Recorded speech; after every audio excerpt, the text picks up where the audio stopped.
Good afternoon, and welcome to another edition of Doctor to Doctor in the Chat Room. We are so happy to have you back to share with us another Saturday and another hour of your day to talk about topics that impact our communities and our world. We really do thank you guys for coming back and sharing this hour with us. As we always just remind you friendly that we are still in the midst of a pandemic, and we ask that you use the necessary precautions to stay safe. Wear your mask. If you have not been vaccinated and don't plan on being vaccinated, please at least wear your mask. And, when you go out amongst others, try to at least physically distance yourselves and keep those around you and yourselves safe, if at all possible. I'm so glad to have my co-host back in the chat room. Dr. West, how are you? I'm doing pretty well today. I'm a little cold with the weather, but I'm doing pretty well today. I'm thankful to God to be here. Yeah, we've had a trying week. We've had ice storms and whatever else. It's in West Tennessee, when we have a little snow and a little ice, man, things get really chaotic here. You can't get in the grocery stores. You can't drive anywhere. The streets aren't so drivable, and some people, like those people that work in the healthcare systems and all of that, these folks have to get out and make it work anyway. So hats off to you folks for doing that and keeping us together and healthy. We thank you. So happy to have our guest today. I cannot wait to bring her in just a moment. She's been on the show a couple of times, at least a couple of times. I know that she was here during the George Floyd era, and we talked about race relations, and then she came back to talk about mental health, which we're going to do today. And she is such a beautiful person inside and out, and she is such an expert in what she does. And I'm so happy to have you, Miss Stacy Lanier. How are you? Thank you. I am so happy to be here. I am doing well. Where I'm in Nashville, and our weather, we didn't get hit as bad as you guys. So yeah, I'm thinking about y'all over there. Stay safe. Yeah, we've had, a lot of power outages, which is, always an inconvenience. I was really fortunate that in my area of the city, I was able to maintain power and all of that, but I know that Dr. West had, far more challenges, having to go to a hotel room, get a hotel room and all of that. So, and you know what? I was, kind of poking fun at Southerners before this happened, the day before this happened, rather, and saying, we're going to have another snow day. The last time we didn't get any snow. And, I was just kind of, I found it a little humorous. And so I'm apologizing now. Yeah, that ice will do it. That ice will shut it down. Yeah. The South has shown me what they can do in the wintertime, and I will never repeat it. I bite my tongue at this point. Yeah. So in light of the recent suicides that have been publicized in the media, there was Ian Alexander, the son of Regina King. And then there was, and I don't want to mess up her name, so guys, please correct me if I'm wrong. I think, is it Chesley Christ? Yes, I think that's right. So, and I'll share later on what I shared with Dr. West about her death and how I felt about it coming immediately behind, the other suicide. But in light of that, we really wanted to talk about mental health, as we do so much on the show. And we want to put some focus on suicide, but we want to talk about mental health overall. Stacy, do you mind just sharing with our audience a little bit about you? I meant to get a bio and do that this time. I've asked you to do it in the past, and I was going to do it today, but do you mind doing that? You can do it so much better than me anyway. Oh, I don't mind at all. My name is Stacy Lanier. I am a licensed professional counselor, trauma expert. I practice in Nashville, and I own a group psychotherapy practice where all of my clinicians are trauma specialists as well. The thing that distinguishes us and makes us trauma experts and specialists is that the way we practice and the modalities that we use. And so we practice eye movement desensitization and reprocessing, short called EMDR. We also practice brain spotting, which are both evidence-based practices to help get to the root of issues and problems where trauma is stored. I've been practicing privately since probably 2005, 2006, so for a long time. Yeah, and my specific population that I see are actually other therapists, because we also need, help and someone to talk to as well. I So don't yes, think that's I just a ever little knew bit about that. me. I Yes, love that. I yes. absolutely love that. Part of Stacey, this being a therapist is getting supervision, which is where we go and talk to someone who is more experienced than us about our cases. But the fact that you have a client base that is all therapists is Yes. so amazing. I love that, because therapists need therapists. I mean, all day long we're holding people's stuff along with our own. Absolutely. I love that. Wow. Absolutely. Yeah. I also believe that many of us are, we think we're choosing a profession, and we're more so called to the profession based on things that have happened to us in our lives. So those things that have happened to us that have called us to this profession are also, issues that can be triggered by just our life experiences, and also, things that come up in therapy with our clients. So it's really important to have someone who can speak to the therapist as well. And when I do supervision, that is the type of supervision I do that is more about the therapist as a person, a human being, as opposed to, a lot of theoretical stuff. So it's just a little bit about me. Thank you.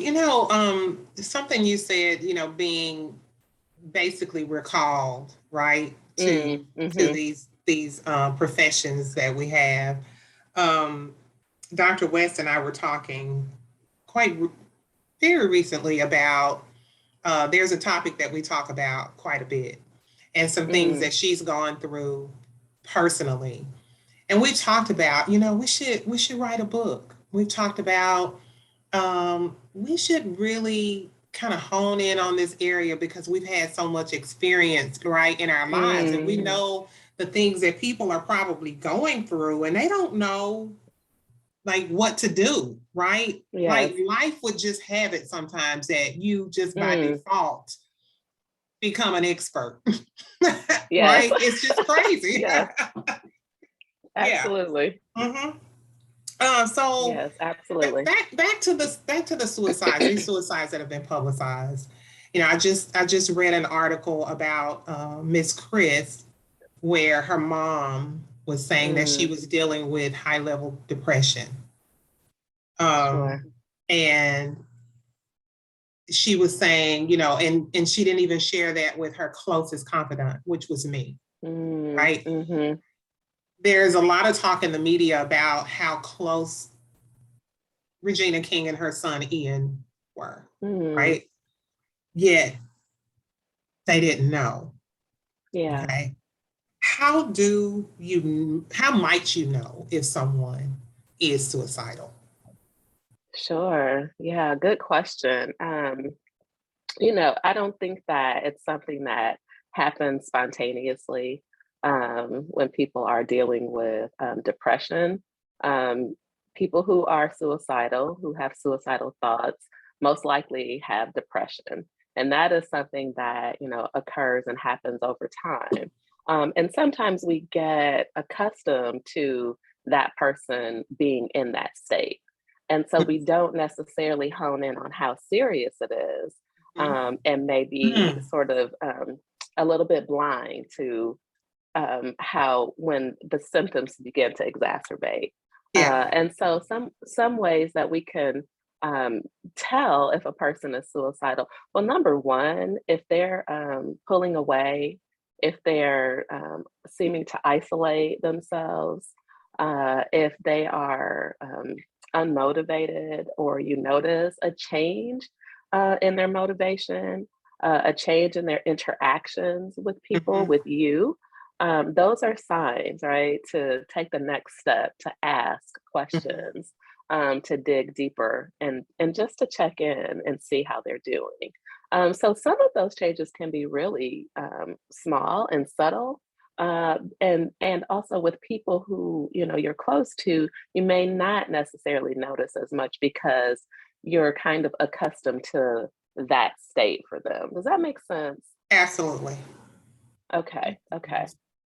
Would you be able to speak a little more to, you mentioned the fact that these are some signs that might make you want to ask questions. A lot of people, I think, are afraid if I Yes. ask the question or if I even bring up the topic, am I going to put this idea in this person's head? Can you speak to that a little bit? I think that's a common fear for most people. It's a fear for clinicians and professionals to ask clients, are they suicidal?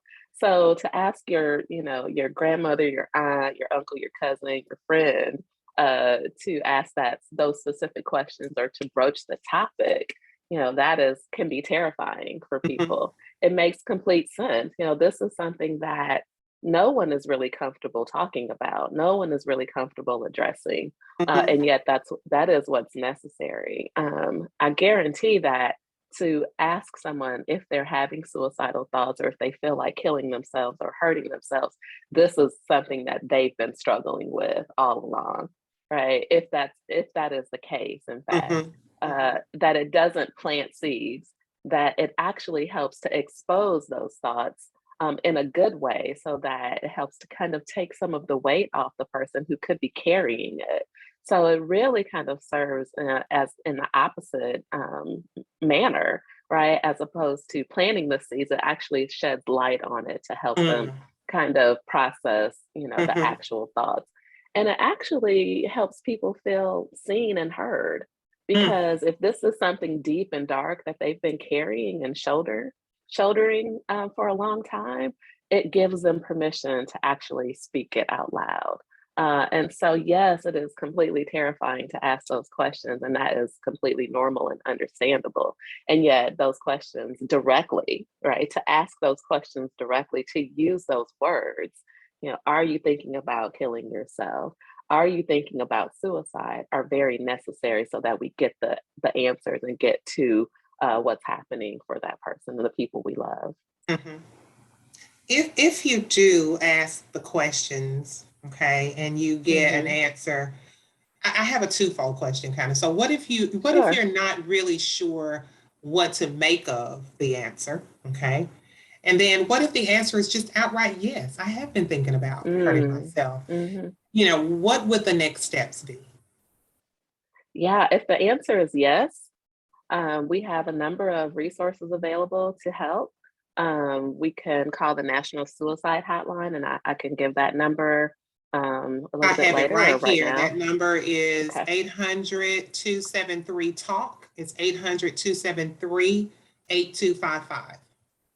Okay. Yeah. You definitely, if you're with that person, if you're sitting next to them, you definitely don't want to leave them. You want to stay there with them and talk through it.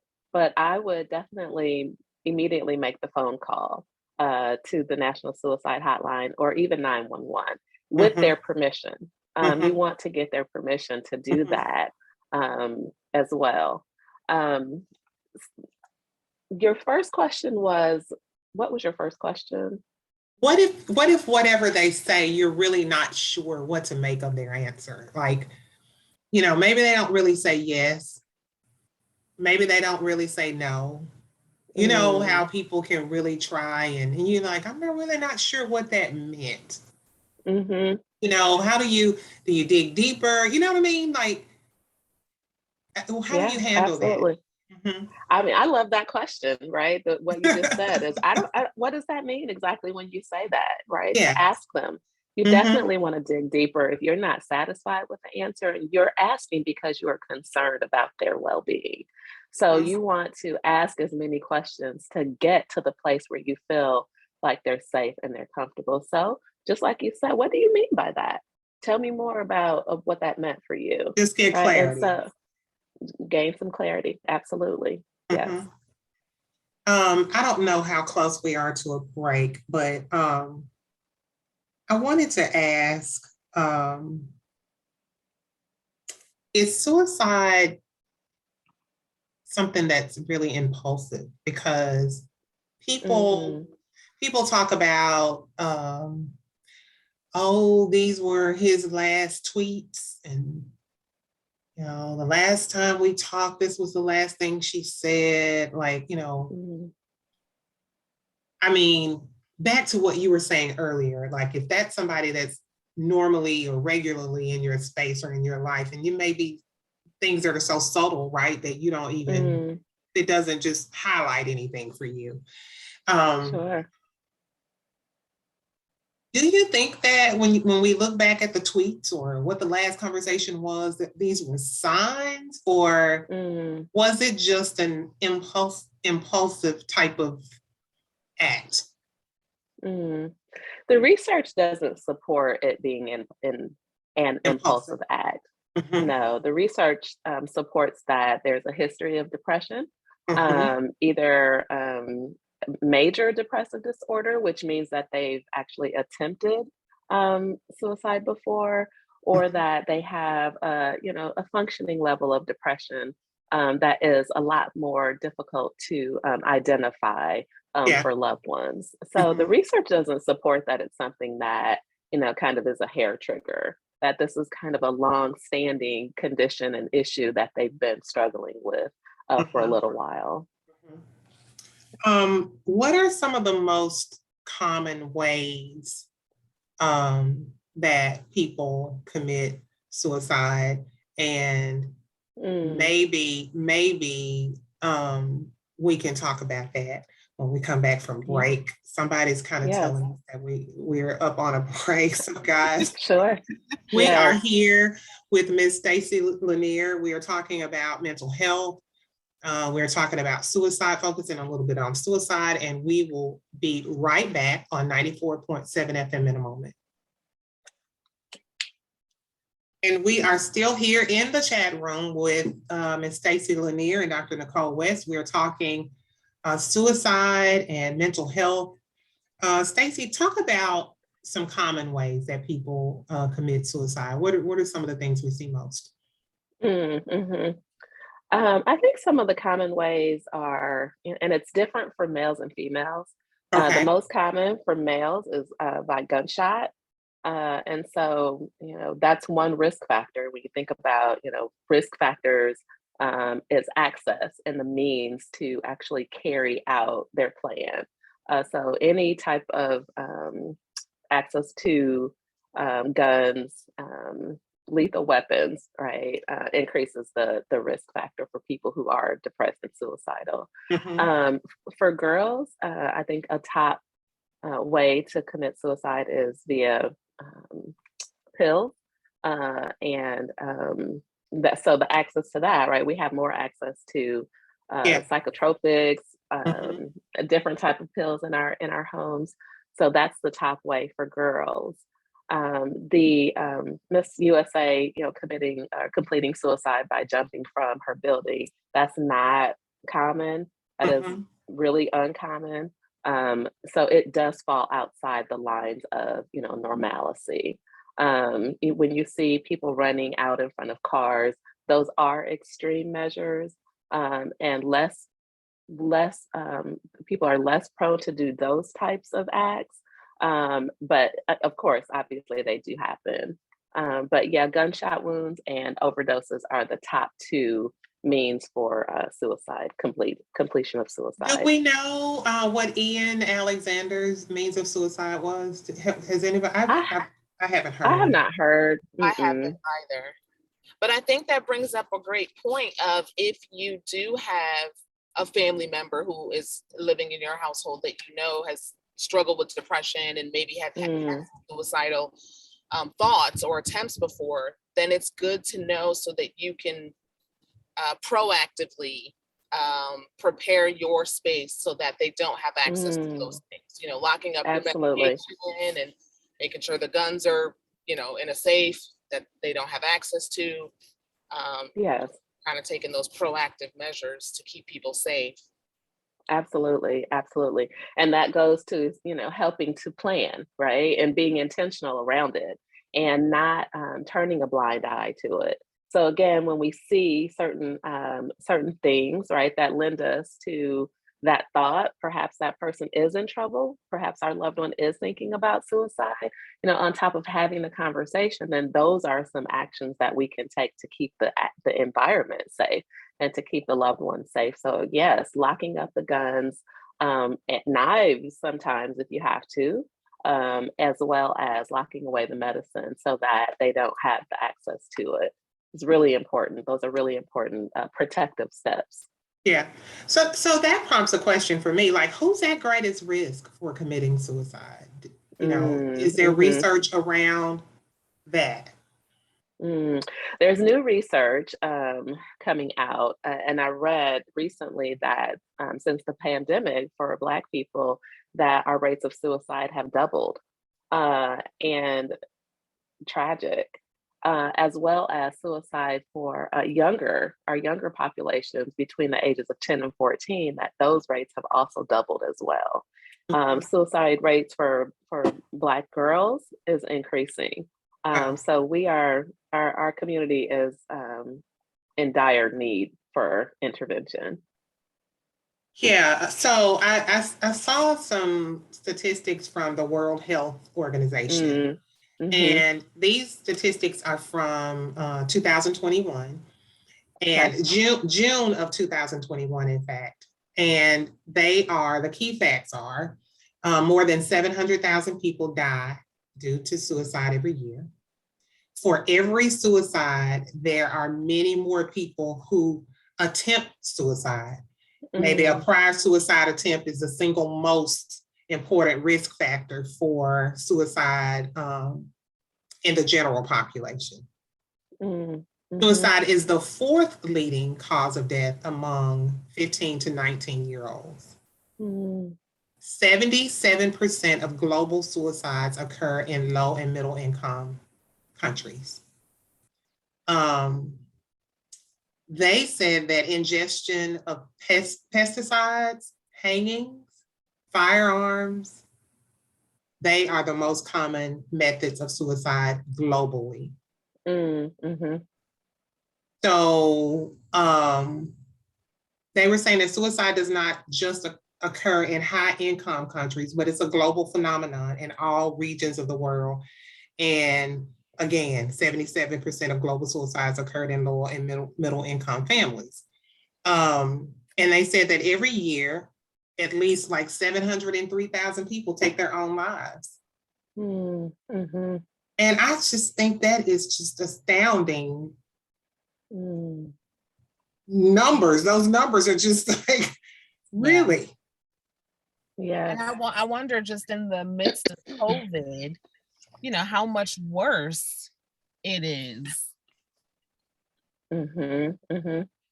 Absolutely. My numbers that I have, that there has been a 60% increase in suicide for African Americans between the ages of 10 and 24 since 2020. I think that I also read prior to the pandemic that suicide rates amongst African American people were trending up. Prior to the pandemic, yes. Suicide is the second leading cause of death for African American people between the ages of 10 and 19. So as with the impact that the pandemic has had on everything, right, has exposed so much. And so we see that the pandemic's impact and effect on suicide amongst African American people has also impacted it as well. Any thoughts about what that might be attributed to? Sure. It's my belief that as Black people, on top of the things that we struggle with, racism, microaggressions, Many of us are living, at or below the poverty line. So you have financial stressors. We're talking about risk factors, right? That we are obviously at increased risk for many reasons, such as, right, poverty, a financial struggle. There could be prior history, a family history. Oops, sorry about that. A family history of suicide or depression. And so with the pandemic, you add that pandemic on top of, on top of everything. And that just kind of presents a cauldron, right? This, boiling pot that starts to overflow as a result of the stressors, the pre-existing stressors, and then the pandemic stressors. I would add, I'm sorry, go ahead. Mm-hmm. Oh, virtual learning and the isolation that has taken place as a result of virtual schools and separation from our peers as well. We have to take that into account for the children. Yeah. And and I think too, an extension of that is just how taboo, this mental health thing has been in our culture, right? We were already not taking care of ourselves the way that we should. And maybe life prior to the pandemic, was easier to manage and tolerate. We just tolerated things. I know I have in my life. I'm just being transparent about me, and then I say on the show all the time, this pandemic has truly put things in perspective for me. And I take care of myself now. I believe that some of the things that I struggle with my health are a result of me taking such a long time to stand up and say, hey, you know what, you can take care of yourself better than this, mentally, physically, whatever, because absolutely what we go through mentally and the stressors that we deal with are usually, some of the physical things that we deal with are stress induced. So I just feel like, it took me a minute, but now I'm setting those boundaries. Now I'm reevaluating, how what my circle should look like, everything about my life. And everything. We talk about this a lot, and people just don't understand sometimes, right? Why you are doing things differently, but you have to do what you need to do for you. Absolutely. Yeah, because I just think about, raising my kids as a single mom and how I had this mindset, oh yeah, I gotta do what I gotta do. I can't get sick. I gotta go anyway. And I gotta, and I did, right? I did. And I made it through all that. But those things take a toll on you. They do. After a while, absolutely. Right? And so at 55, no ma'am. Yeah. Just to go lay on the couch if I need to. Just to, so whatever ailment I feel, I'm going to the doctor. Just I gotta take care of myself, right? And the pandemic helped me to put those things mentally in perspective. I'm sorry, Dr. West.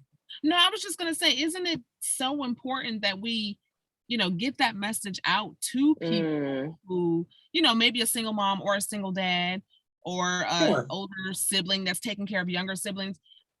I know we're taught to put ourselves last, even though we don't realize we're being taught that, but that's how we operate. We put everybody else in front of us and their needs, and the kids need this and the kids need that, but we often forget if there was no me, then what happens to them?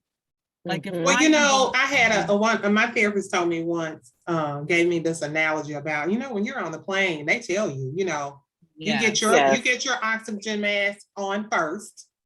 Right. Yes. Then you help somebody else, right? So I keep that in mind. I cannot be there to help anybody that I love if I'm not healthy. So, and that includes my mental health, because I wouldn't have I hate saying it this way, but I wouldn't have the sense to know what to do, right? If I'm not mentally, right? If I'm not functioning healthy in a healthy mental way. then how Yes. can I even make good, sound decisions about what to do in life, what to do for you, you know? So I take care of myself now. And Yes. I think we're talking about things more. We're open about things more now because of this pandemic. Everybody is saying, and then unfortunately, celebrities kind of rule the world. You know, they kind of lead the world. So when they come out and start saying, you know what, I'm dealing with depression, then us lay folks say, no, I am too. You know, we start being more. And I mean, I don't care how we start to have an awakening. I just want it to be an awakening. Yeah, absolutely. I love the conversation. Yeah. You know, I think that, you know, you can't tease out, you know, racism and the African American lived experience from stress and depression and other mental health issues. And so I think that it's important to have a conversation about all of it because, you know, as you stated, 80, you know, your health symptoms or your health issues could have been related and connected to carrying stress over time. And, you know, 80, it's reported, and I've seen numbers as high as 80 to 90% of medical issues or what people presenting issues when they go to the doctor are based on stress. Well, you know, and we've heard for years and years that stress is a silent killer, but what does that actually mean? And what it means is that when we're stressed, the stress hormones, the corticosteroids, right, the adrenaline stays higher than it is at our baseline, which is down here. And when the stress levels stay higher, then in our brains have to figure out a way to metabolize all of that extra stress, right? Those hormones are real. We feel them. We feel them when we get excited. We feel an adrenaline spike. So they're actually real. They're actually physical things that are happening in our brains. So the ways that our brains metabolize those extra stress hormones are through things like high blood pressure, diabetes, heart disease, you know, anxiety, depression. So you can't tease it out, right? It all goes together. And so that's what it means when we say stress is a silent killer, because it's a buildup, right? The chronic carrying the superwoman, right? The superwoman who has to do it all, who has to be it all for their family, or the, you know, grind culture. Americans are about grind culture and trying to get it done. So when you're operating with all of those stressors, you know, those hormones up here chronically, like over time, years and years and years, then you start to see, right, the breakdown in our bodies as a result of that, carrying that stress for so long. Yeah. And we can do this on the last segment of the show, you know, because I was thinking, you know, when you were talking about the levels of stress, I was thinking about that fight or flight mode and trauma and trauma. And, you know, we may talk about that a little bit because I know as it relates to trauma, maybe it's one thing, right? But just from stress, we can stay there all the time. I've done that. I've literally done that to a point where I've said out loud, there is no way I can continue to live. And I meant literally live. Yes. Like my life would end if I were to continue to carry on an ongoing basis. I've said it to Dr. West, the level of stress that I was carrying day by day by day. So I had to lay it down. I had to lay it down. And I tell you, when you're doing things like that, when it's an inward decision, you know, something that you decided to do for you, it looks great for you and you feel, you know, successful in your self-care and all of that. But it looks weird for the people on the outside looking in, because you didn't sit down and talk to them and say, this is what I'm doing for myself, right? Right. It looks weird for everybody else. And it may look like, it could even appear to be that you've shut people out, but you're just taking care of yourself. And you may be like, for me, it's like, I don't feel the need to offer an explanation for self-care, right?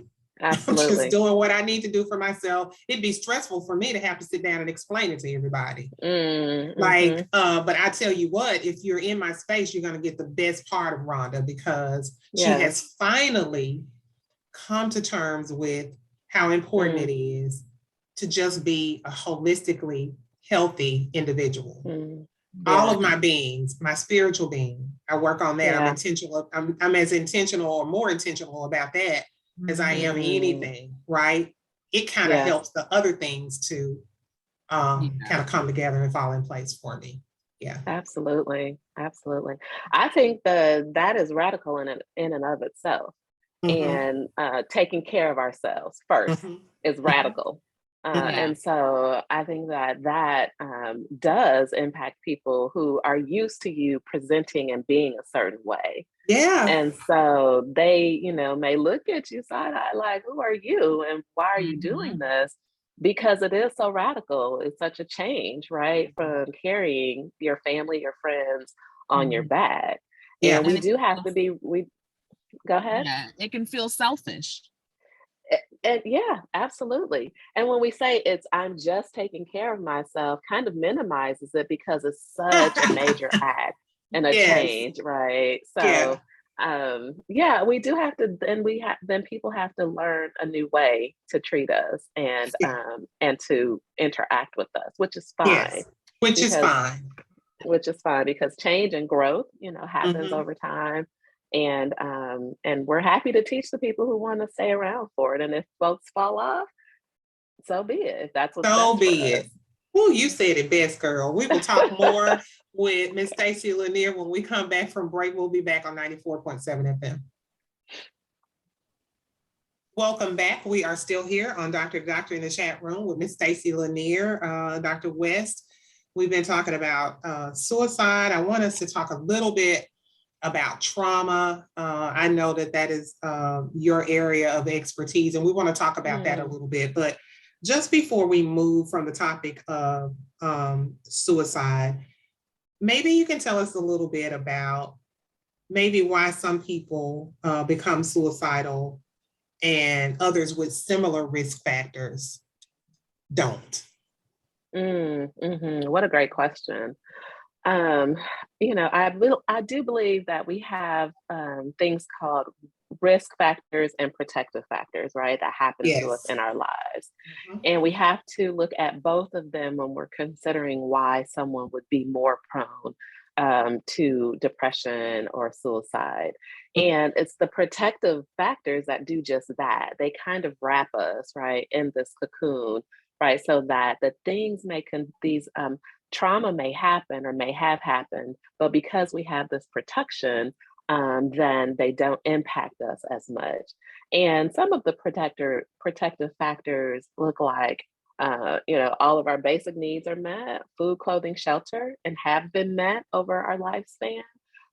They also include support, right? So having at least one person in your life who has been there for you, who has supported you, that you feel like you can talk to. Access to care as well is really important. And so when you look at those protective factors, they help to mitigate the risk factors. And so when someone encounters trauma, that the impact on them is going to be affect them in ways that are reflective of the protective factors or not. Some people don't have any protective factors. They've struggled their whole life, right? Being susceptible and vulnerable to trauma, to food insecurity, to financial insecurity. They were raised in, a family with a lot of conflict, domestic violence, sexual abuse, without any protective factors. Those people are going to be more at risk for suicidal thoughts, suicidal attempts, and major depression. It's amazing what a great aunt can do for you. It's amazing what a great grandmother can do for you. When you are being traumatized, or or more at risk, when you're being put in more at risk, types of situations, like you said, that could lean you towards thinking, suicidal thoughts or feeling, unworthy, worthless, and that one person can just step in and just change your life.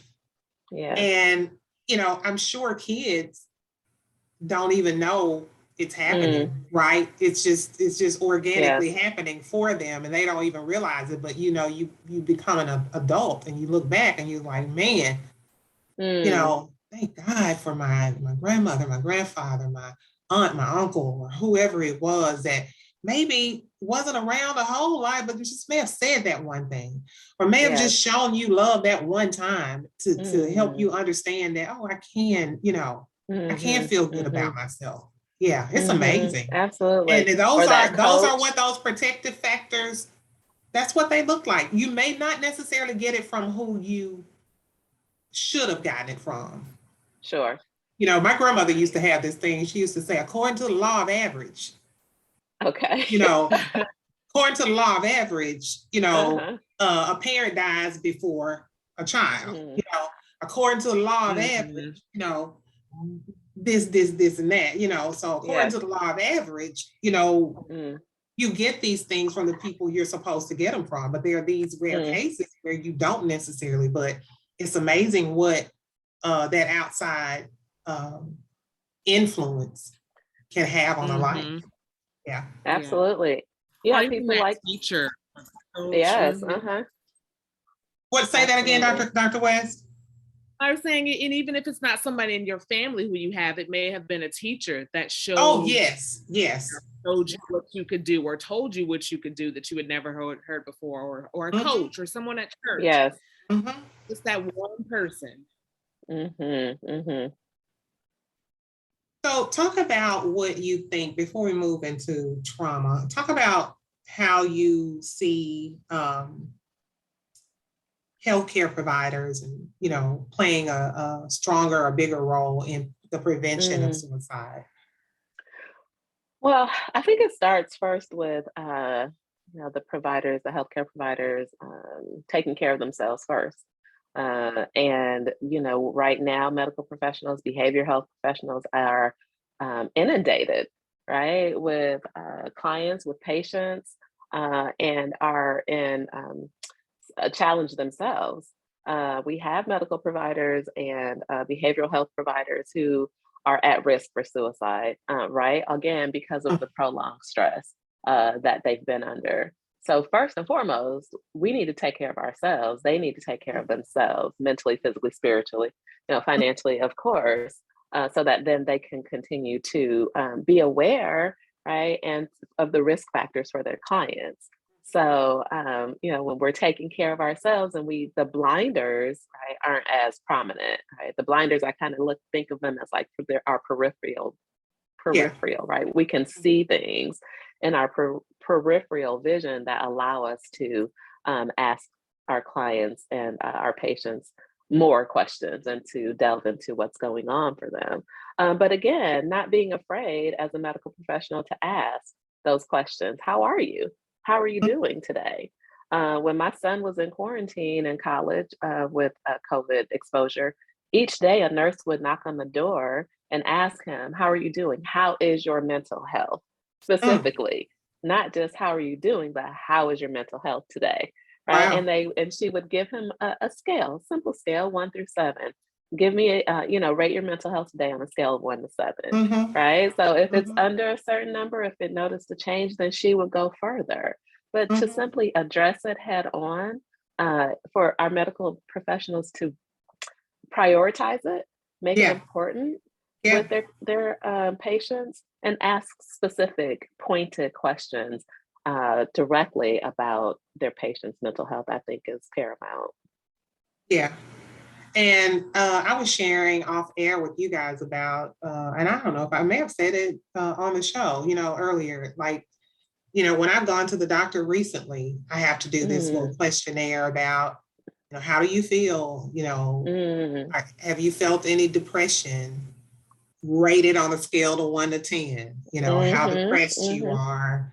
As a matter of fact, it's kind of funny. One day I answered a question wrong. I didn't, you know how I looked at the scale kind of backwards. Let's just say 10 may have been the highest or something. And I thought 1 was the, you know what I'm saying, was the highest. I don't know, whatever it was, but I rated it wrong. And they were on it. They were like, so because you answered this question this way, we have to ask you more questions or whatever. So you don't just fill it out. They read it. They pay attention. And they dig further. I really love that idea that you shared about your son and the nurse checking on him and asking, hey, how's your mental health today on a, you know, on a scale. I almost feel like that's probably what we need to be asking ourselves every morning when we wake up. How am I feeling today? What am I, you know, how is my mental health today? And if it's a, you know, feeling like a good number, great. Go throughout your day, you know. But if it's not, then maybe the next question is, what do I need to give myself? Absolutely. How do I need to go about my day so that I can, you know, bring this number up a little bit? It's such a great way to take inventory of our own mental health as we go about our day. So I really love that idea. Absolutely. Yeah. Yes. Checking in with ourselves. Absolutely. Yes. Getting into the habit of checking in with ourselves.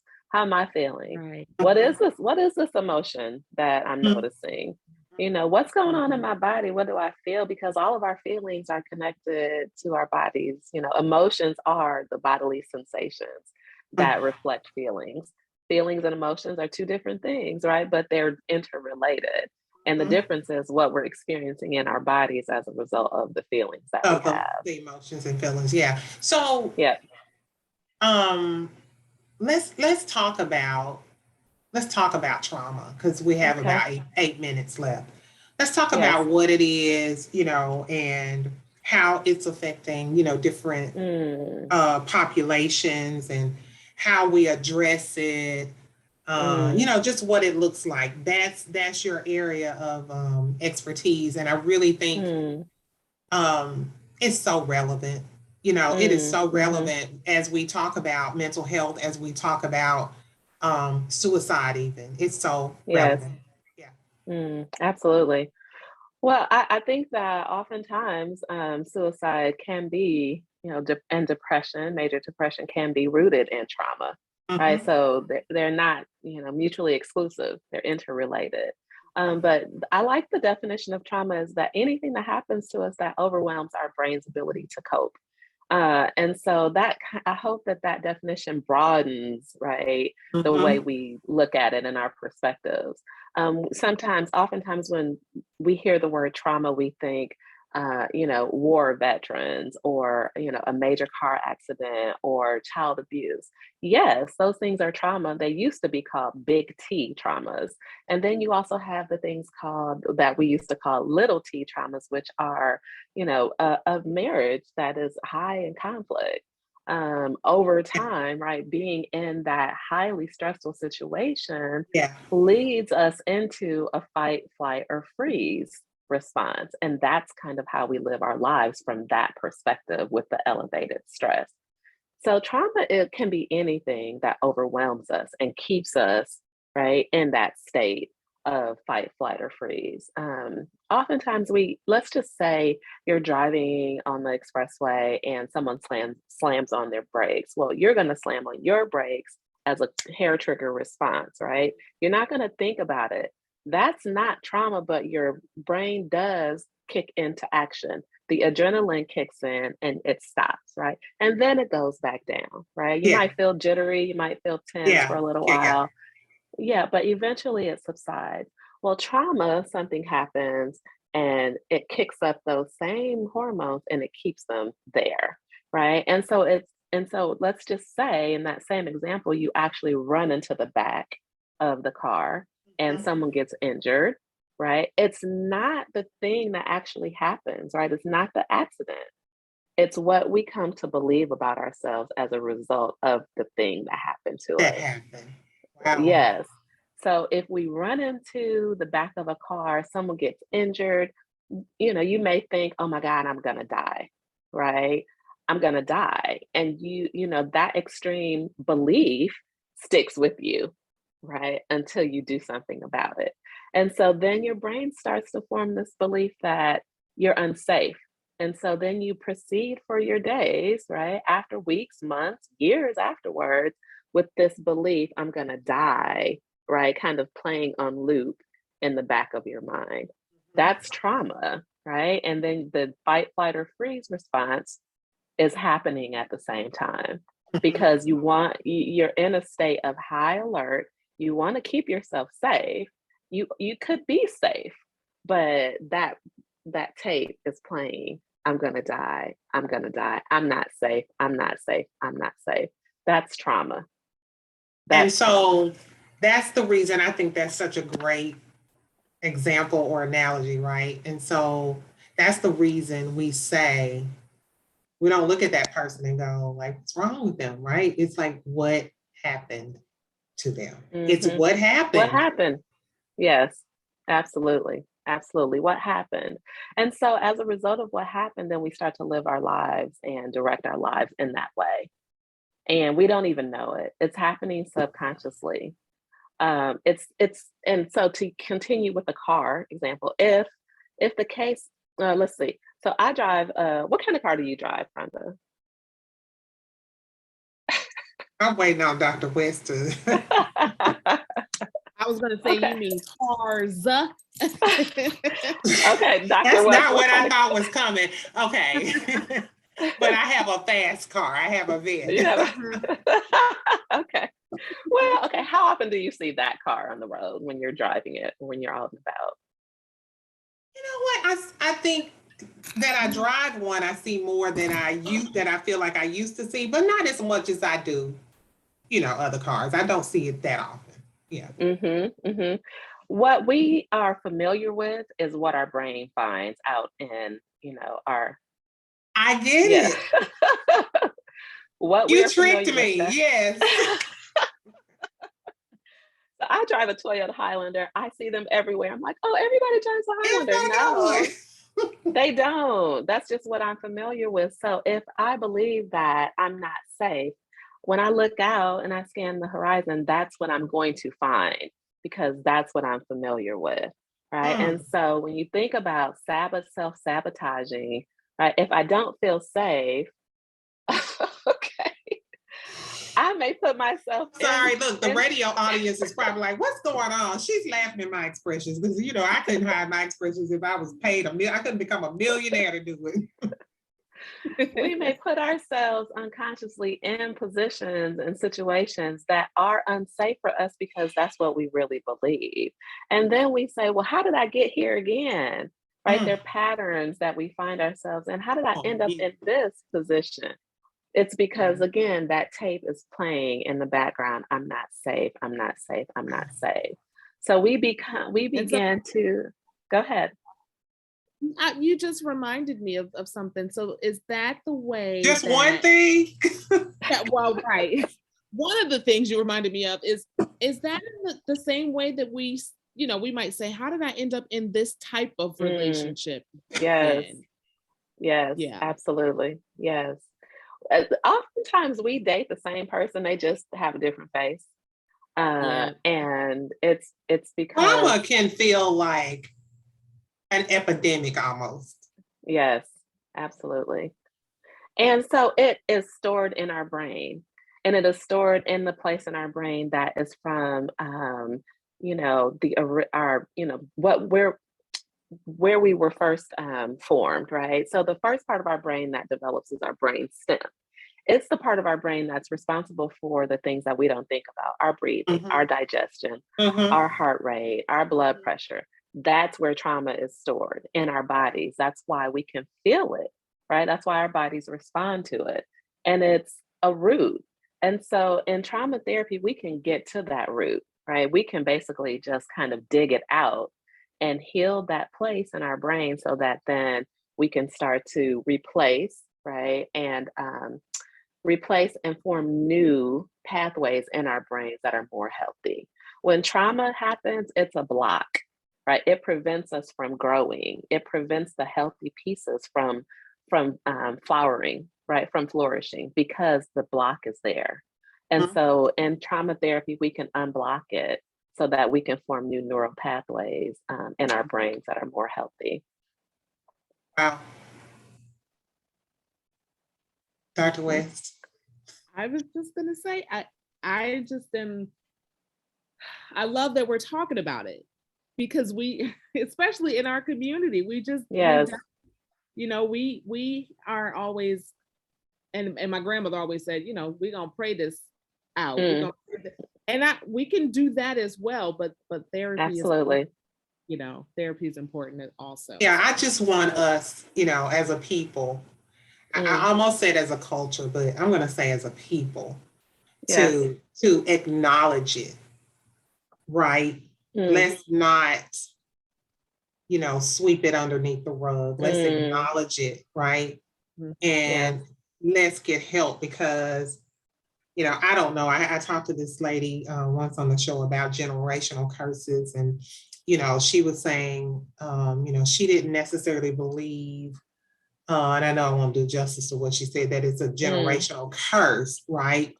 But, you know, we just basically have these happenings, but it's not because it's a curse, and it's not because, you know, but for the sake of this conversation, you know, I wish we could break these generational curses and stop sweeping these things, whatever they are, whatever these things are, underneath the rug, and let's just call them what they are, right? Let's put a name to them, and then let's address them. I'm so sorry that we're out of time.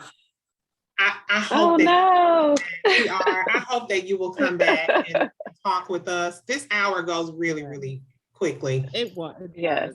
And we're asking that you will please come back and let's talk. Absolutely. More.